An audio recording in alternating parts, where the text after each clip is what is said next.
भारत में complete capital account convertibility allowed नहीं है। आरबीआई केवल भारत में पार्शियल कैपिटल अकाउंट कन्वर्टिबिलिटी को अलाउ करता है और वो भी हमारी कुछ स्कीम्स हैं जैसे कि लिबरलाइज्ड रेमिटेंस स्कीम हुई जिसके तहत हम लोग इस पार्शियल कैपिटल अकाउंट कन्वर्टिबिलिटी को अलाउ करते हैं।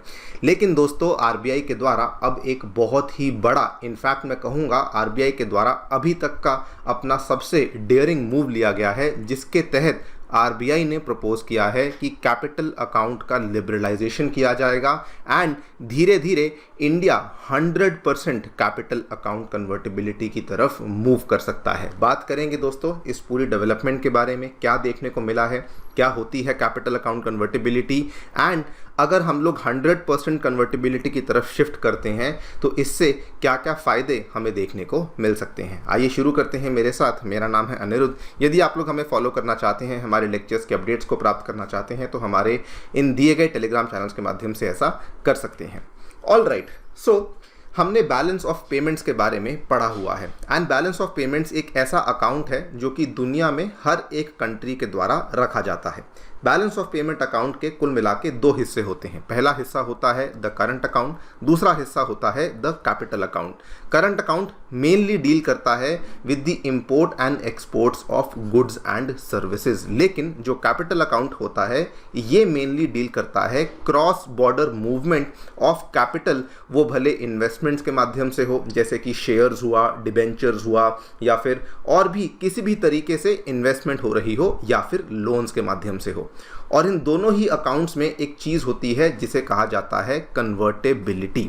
सो फॉर एग्जांपल अगर मैं करंट अकाउंट कन्वर्टेबिलिटी की बात करता हूं तो उसके केस में ये एक वो एबिलिटी होती है या फिर वो फ्रीडम होती है जिसके माध्यम से you can convert the domestic currency for the current account transactions. लेकिन कैपिटल अकाउंट कन्वर्टेबिलिटी सिमिलरली वैसा ही होता है कि दी एबिलिटी और freedom to convert domestic currency for the capital account transactions. इसको हम लोग एक उदाहरण के माध्यम से समझ सकते हैं जिससे कि बेटर क्लैरिटी मिलेगी कि एग्जैक्टली कन्वर्टिबिलिटी होती क्या है।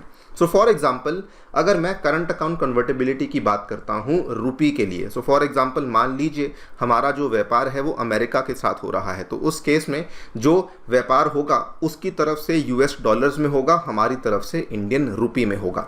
लेकिन अगर हमारा करंट अकाउंट का कन्वर्टिबिलिटी यहाँ पे अलाउ किया गया है तो इसका मतलब ये है कि हम लोग जो यहाँ पे व्यापार कर रहे हैं उसमें जो व्यापार करते टाइम जो एक्सचेंज रेट होगा वो completely market determined exchange rate होगा जिसके माध्यम से दोनों देशों के व्यापारियों के बीच में व्यापार हो सकेगा। कहने का मतलब साफ है कि इसको लेकर किसी प्रकार का कोई भी एक्सचेंज कंट्रोल हमें देखने को नहीं मिलेगा। ये तो कहानी है, मान लीजिए हम लोग यहाँ से कुछ एक्सपोर्ट कर रहे हैं, इवन अगर हम लोग वहाँ से कुछ इंपोर्ट भी करते हैं तब भी मार्केट डिटरमाइंड एक्सचेंज रेट के माध्यम से वहाँ से आसानी से इंपोर्ट हो सकता है। और भी आसान तरीके से कहें तो जो भी आपको ऑनलाइन रेट देखने को मिलता है रुपी और डॉलर के बीच में, उसी रेट के आधार पे यहाँ पे बड़ी आसानी से व्यापार हो सकता है गुड्स एंड सर्विसेज में। इस पूरी प्रैक्टिस को कहा जाता है करंट अकाउंट कन्वर्टिबिलिटी। और आपको बता दूं कि ये वाली जो करंट अकाउंट कन्वर्टिबिलिटी है ये भारत में पिछले कई सालों से चलती आ रही है। 1993 से अब तो ऑलमोस्ट 30 साल हो गए हैं कि हमारी 100% करंट अकाउंट कन्वर्टिबिलिटी हमें देखने को मिल जाती है। लेकिन दोस्तों कैपिटल अकाउंट कन्वर्टिबिलिटी के केस में इंडिया 100% कन्वर्टिबिलिटी ऑफर नहीं करता है। इस केस में आरबीआई की एक स्कीम है जिसको कि हम लोग LRS स्कीम के नाम से जानते हैं, जिसको कि लिबरलाइज्ड रेमिटेंस स्कीम कहा जाता है।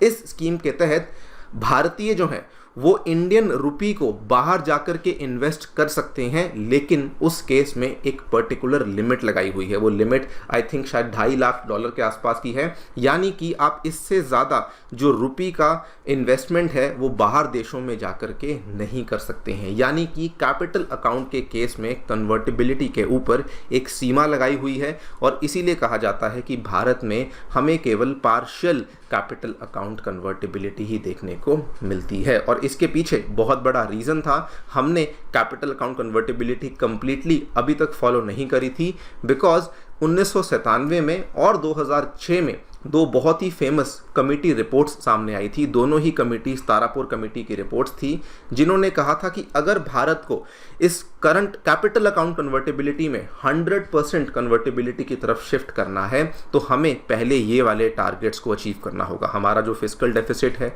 वो जीडीपी से 3.5% से कम होना चाहिए। हमारा इन्फ्लेशन रेट पिछले 3 सालों का 3 से 5% होना चाहिए। सीआरआर 3% होना चाहिए। एनपीएस 5% या फिर उससे कम होने चाहिए। अगर ये सारी शर्तें मीट होती हैं तभी जाकर के हम लोग कैपिटल अकाउंट कन्वर्टेबिलिटी की तरफ शिफ्ट हमें करना चाहिए। लेकिन दोस्तों आरबीआई ने आज ही अनाउंस कर दिया है कि हम लोग अब कंप्लीट कैपिटल अकाउंट कन्वर्टेबिलिटी की तरफ जल्द ही शिफ्ट करने वाले हैं। आप लोग यहाँ पे देख सकते हैं आरबीआई का एक वर्किंग ग्रुप बैठा था जिसको कि हेड किया गया था आरबीआई के एग्जीक्यूटिव डायरेक्टर के द्वारा, जिनका नाम है राधा श्याम राठौर, और इनके द्वारा बहुत सारी रिकमेंडेशंस को यहाँ पे पेश किया गया है। नंबर 1 इन्होंने कहा है कि कैपिटल अकाउंट की कन्वर्टेबिलिटी होनी चाहिए, internationalisation of Indian rupee, universalising of digital payment systems and globalisation of the India's financial sector. हम लोग यहाँ पर मेनली बात करने वाले हैं कैपिटल अकाउंट लिबरलाइजेशन के बारे में। सवाल यह आता है कि क्यों आखिरकार आरबीआई 100% कैपिटल अकाउंट कन्वर्टेबिलिटी की तरफ मूव करना चाहती है। आरबीआई का टारगेट क्या है? सो बेसिकली जो मेन टारगेट है वो यही है कि अगर हम लोग जो रुपी की मूवमेंट है इन फॉर्म्स ऑफ इन्वेस्टमेंट्स, अगर हम लोग उसका फ्री फ्लो यहाँ पे एनेबल कर देते हैं, आरबीआई टारगेट कर रही है कि जो इंडियन रुपी, जो हमारी इंडियन रुपी की करेंसी है, ये नॉन रेजिडेंट्स के हाथों में भी पहुंच जाएगी। ऐसे लोग जो कि इंडिया में नहीं रहते हैं, जिनको हम PROIs बोलते हैं, पर्सन रेजिडेंट आउटसाइड इंडिया, जैसे कि NRI हुए, इन सब लोगों के हाथ में आरबीआई चाहती है कि इंडियन रुपी पहुंच सके। और इसी टारगेट के बेसिस पर ये वाला जो इतना बड़ा कदम है उसको यहाँ पे प्रस्तावित किया गया है। बल्कि इसको लेकर आज से कुछ ही दिन पहले हमने ये भी देखा था कि रुपी अकाउंट्स को ओपन करने के लिए आरबीआई ने कहा कि हम लोग जो हैं उसके लिए भी मंजूरी हम लोग देते हैं, सो दैट इंडियन करेंसी का जो अकाउंट्स हैं उनको अब ग्लोबली अमेरिका, यूरोपियन यूनियन, इन सभी देशों में भी ओपन किया जा सके। इतना ही नहीं दोस्तों, आरबीआई ने इसके अलावा और भी कई सारे यहाँ पे स्टेप्स लेने की बात करी है। उन्होंने कहा है कि हम लोग यूपीआई के ग्लोबलाइजेशन के लिए कदम लेंगे और साथ में जो इंडिया के और भी पेमेंट सिस्टम्स हैं जैसे कि आरटीजीएस हुआ, एनईएफटी सिस्टम हुआ, इनको भी हम लोग यहाँ पे इंटरनेशनलाइजेशन करने के लिए कुछ ना कुछ कदम लेने वाले हैं। वो कदम क्या है वो इन्होंने यहाँ पे मेंशन नहीं किए हैं। एंड साथ में ये भी कहा गया है कि हम लोग इंडिया के बैंकिंग सिस्टम का साइज इतना ज़्यादा बड़ा करना चाहते हैं सो दैट कम से कम जो दुनिया के टॉप 100 ग्लोबल बैंक्स हैं उसमें कम से कम हमें 3 से 5 इंडियन बैंक्स देखने को मिल सकें in terms of size and their operations. इसको लेकर वैसे आपको मालूम होगा कि रिसेंटली जब HDFC बैंक और HDFC लिमिटेड के बीच में जब मर्जर साइन हुआ था तो उसके बाद ये कहा गया था कि अब जो HDFC की पूरी एंटिटी है ये मॉर्गन स्टैनली से भी बड़ी हो चुकी है। तो यस, हम लोग ऑलरेडी उस दिशा में कदम ले रहे हैं एंड अब तो बल्कि कहा जा रहा है कि हम लोग और भी बैंकों को यहाँ पर बड़ा करना चाहते हैं। नाउ सबसे इंपॉर्टेंट जो इनिशिएटिव यहाँ पर जिसकी बात करी गई है वो है the capital account convertibility. Now इस चीज़ को ध्यान से देखिए, द रीज़न कि तारापुर कमेटी यहाँ पर कैपिटल अकाउंट कन्वर्टेबिलिटी के फेवर में नहीं थी, बिकॉज तारापुर कमेटी का ये मानना था कि मान लीजिए हम लोग 100% कैपिटल अकाउंट कन्वर्टेबिलिटी करते हैं, उस केस में 2 प्रॉब्लम्स आ सकती हैं। नंबर 1, अगर मान लीजिए रुपी का जो आउटफ्लो है वो भारत से बहुत ज़्यादा बाहर चला जाता है, Indian rupee, that can be a problem.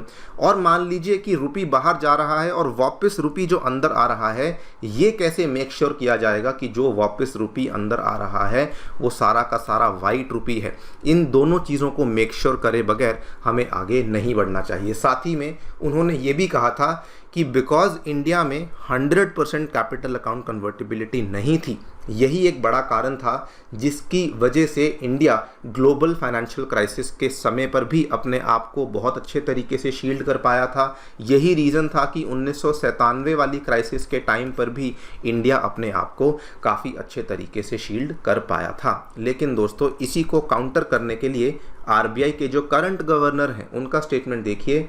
इन्होंने कहा ये एक स्टैटिक डॉक्यूमेंट नहीं है और हम लोग एक डायनेमिक वर्ल्ड में जी रहे हैं और इसीलिए हमारा एंडेवर यही रहेगा कि हम लोग अपने आप को कंटिन्यूली अपडेट करें जैसे जैसे रिक्वायरमेंट्स आती रहें। और अभी चूंकि आरबीआई का टारगेट है कि इंडियन रुपी को कैसे भी करके एक ग्लोबल करेंसी में तब्दील किया जाए, आई थिंक जो ये कदम यहाँ पे आरबीआई के द्वारा लिया गया है ये डेफिनेटली एक बहुत ही ज़्यादा इंपॉर्टेंट कदम है। बाकी आप लोग क्या सोचते हैं हमें बता सकते हैं कमेंट सेक्शन में। जाने से पहले दोस्तों बताना चाहूँगा कि अनअकैडमी के लर्नर्स के द्वारा 2023 के एग्जामिनेशन में बहुत ही शानदार परफॉर्मेंस करके दिखाया गया है। टॉप 10 में 4 लर्नर्स, पूरी लिस्ट में 315 से भी अधिक लर्नर्स ऐसे हैं जो कि अनअकैडमी के साथ ही जुड़ करके अपनी तैयारी कर रहे थे। आप भी अपनी तैयारी हमारे साथ शुरू कर सकते हैं। हमारे सेंटर्स नई दिल्ली के करोल बाग, नई दिल्ली के मुखर्जी नगर, उत्तर प्रदेश के प्रयागराज में आ चुके हैं। सभी सेंटर्स में हम लोग दोस्तों जीएस कोर्सेज को तो लॉन्च कर ही चुके हैं और इन जीएस कोर्सेज के साथ साथ CSAT, essay writing, current affairs coverage, test series, educator interaction, 1:1 mentorship, ये सभी सुविधाएं भी आपके लिए अवेलेबल करवाई जाती हैं। फिर भी कोई डाउट है आप लोग इन सेंटर्स को विजिट कर सकते हैं या फिर नीचे दिए गए फ़ोन नंबर्स पर आप लोग फ़ोन भी कर सकते हैं। Thank you so much for listening. Stay tuned and stay safe.